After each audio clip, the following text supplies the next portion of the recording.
عید کی نماز کا وقت کیا ہے؟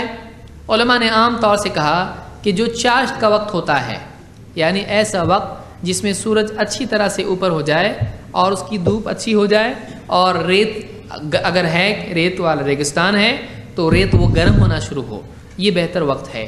بعض علماء نے اس سے پہلے وقت بتایا ہے، کہا ہے کہ وہ وقت جب مکروہ وقت جس کو ہم کہتے ہیں، جس میں نماز پڑھنا نہیں چاہیے فجر کے بعد، وہ وقت ختم ہو جائے، عید کی نماز کا وقت اس کے بعد ہوتا ہے اور شروع ہوتا ہے۔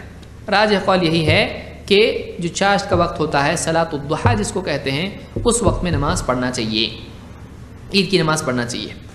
یزید ابن خمیر الرحبی کہتے ہیں، خرج عبداللہ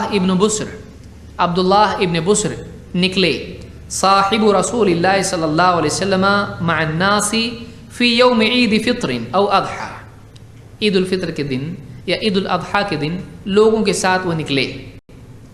فانکر ابطاء الامام، تو انہوں نے امام کے دیر سے آنے پر انکار کیا، دیر سے آنے پر انہوں نے تنقید کی، انہوں نے اس کو برا بتایا کہ امام دیر سے اچھی بات نہیں ہے۔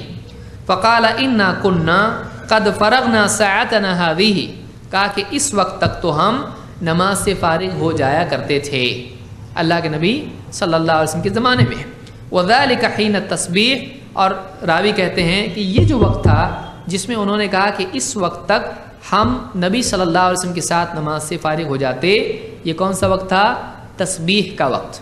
تسبیح اگر آپ حدیثوں میں دیکھیں تو تسبیح کا وقت چاشت کی نماز کے وقت کو کہتے ہیں۔ کون سا وقت؟ چاشت کی نماز کا وقت۔ صلاۃ الضحیٰ، صلاۃ التسبیح اس کو کہتے ہیں۔ اس کو امام ابو داؤد اور ابن ماجہ نے روایت کیا اور یہ صحیح روایت ہے۔